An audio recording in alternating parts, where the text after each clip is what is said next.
Hi, today's good person to know is Daniel Murray. He's co-founder of Grabble, and his talk was how he managed to raise £1 million for his startup with no prior experience and the ups and downs of running a business.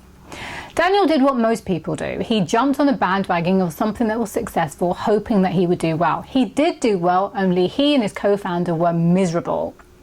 So they started Grabble with just an idea. They pitched it to an investor. The investor thought that they were utterly crazy. There was no way that he was going to depart with his money because they didn't know what they were doing. So Daniel managed in a 6-week period to turn the investor's mind around, and he ended up investing in their company. And Daniel explains how he did it in this video. He also said it's not easy running a business. In fact, you'll have bouts of depression.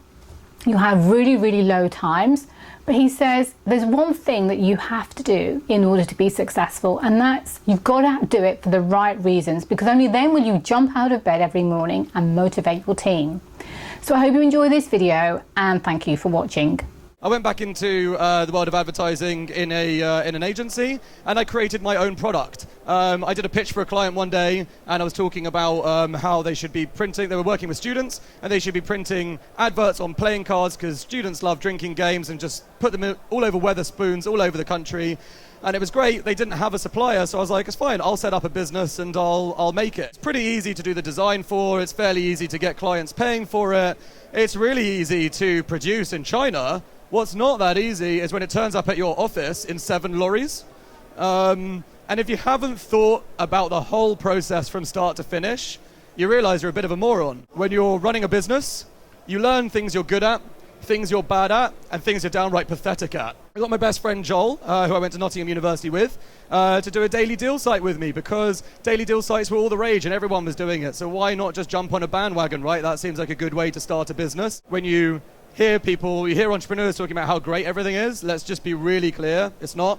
He makes shitloads of mistakes. I made epic mistakes, and the one time I got successful with something, I hated it. So that's incredibly annoying, because you wake up in the morning and you're expected to be really motivated and really excited because you're doing something that's growing really fast, but actually you hate what you've just built.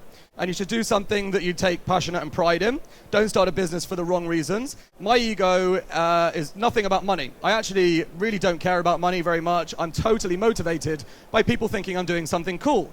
Got some great learnings out of it. I got an amazing business partner out of the experience. I learned a lot about online, and I learned the importance of customer feedback. We decided to try and make Grabble, which at the time was a concept around social fashion. Didn't know any investors, didn't know any advisors, didn't know how to code, didn't literally know a thing about how to do what we wanted to do, but we were just like, one day, the thing that we hated the most about the Daily Deal site is that we'd chosen to do a business because it was on a high trend. So because it was popular. So this time, we decided instead of doing something that's already really popular, let's do something that's on like an emerging area. So the number one thing we learned in our Daily Deal site was about customer feedback, understanding users and what they were looking for in a product. And we went out to raise money. The first investor that gave us money basically said to me and my business partner Joel, you're an accountant, you're just some dude in marketing, you're mad. And he was completely right. He was possibly the rudest, bluntest, most hardcore offensive person that I met for investment. Suddenly we were like fired up and motivated, and we're like, we're gonna get his money. That's the guy, because if we can prove him wrong, we can prove anyone wrong. You'll go to investor meetings, you'll go to meet advisors, you'll go to meet people, and most of the time you'll hear the word no, of course, and quite rightly. Best thing to do in that situation is try and leave with one extra name or one extra bit of feedback. Say for him, he was running a successful technology company in London. And I asked him, give me a name of a good developer and I will come back with something good. And he did. And a few weeks later, we were building out our first version. We were speaking to more investors. We were learning a bit about the story.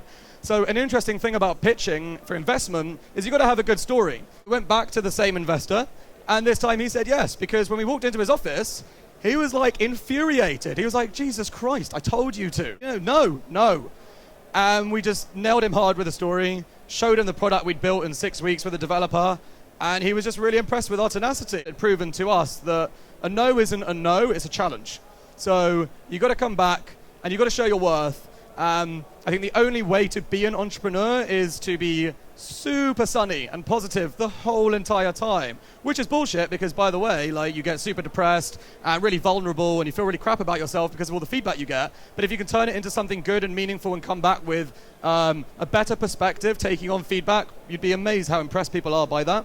The biggest challenge to raising money is having a bit of a game plan about what you intend to do with the money.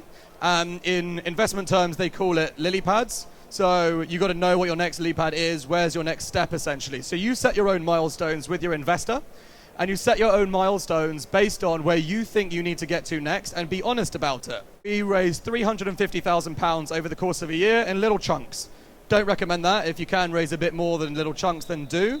But we didn't have a track record, and that's how we had to do it, and it's probably how a lot of you have to do it. You just have to prove yourself all the time. It's a hard slog.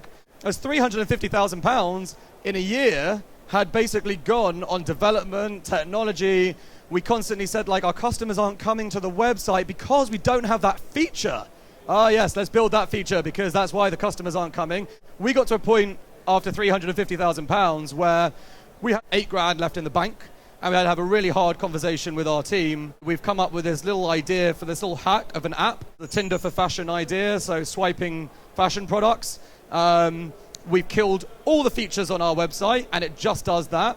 We want to spend the money that we would pay everyone's salary this month on trying to market it and saving the company. We had to go to our investors and be like, that big, exciting plan, I told you how social fashion was the future. I was wrong. Really sorry, but you've got to trust us this time because mobile is the future.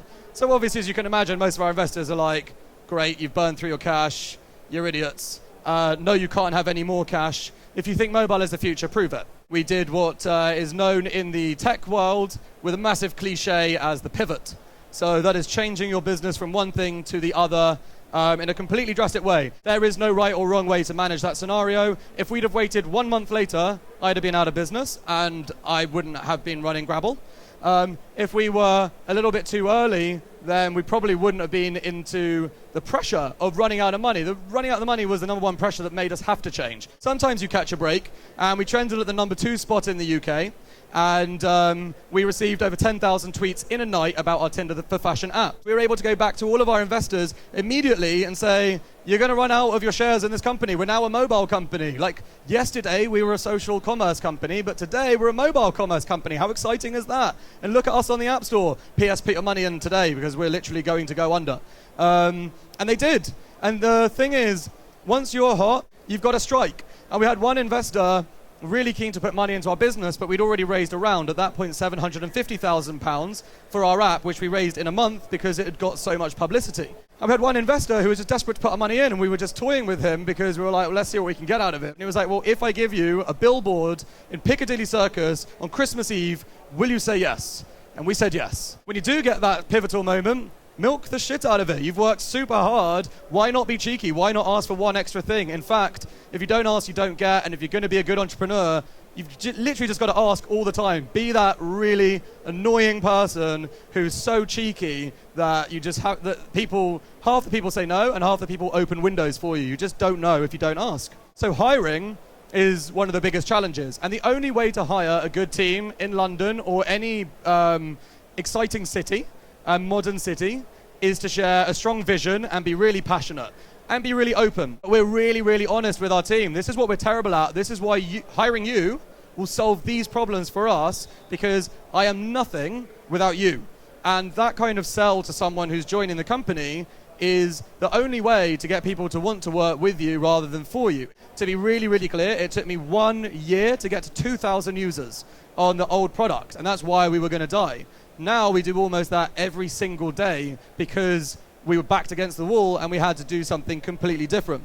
So raising money is all about rejection. If you don't have a thick skin, don't try and raise money. Pretty much expect everyone to be rude to you until you kind of prove yourself.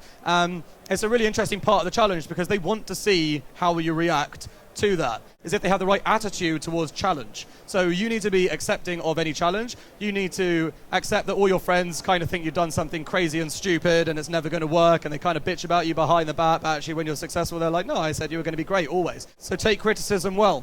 You've basically got to be the one to take feedback and access it the right way and take the right learnings out of it. When I started off, I didn't know where to start off. I was signed up to every single meetup. I was in Google Campus every day. I was meeting people every single day.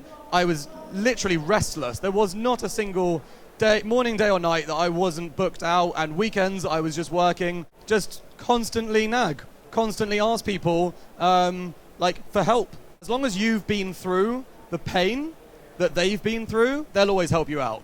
If you don't show anything, if you're like, I've put no money into my business, I'm kind of scared of leaving my job in my bank because I'm on 80K and it's a lot of money not to walk away from and all this stuff, you're never going to get any respect from an entrepreneur with any of that chat. You should be hungry as an entrepreneur, and it should never be about the money. To earn an entrepreneur's respect, you've got to say, I'm willing to take the whole risk for the bigger reward. So be incredibly pestering, annoy everyone around you to get the information you need. And when it comes to raising money, don't take no for an answer. Go back, ask for other people. Investors have big networks of other investors.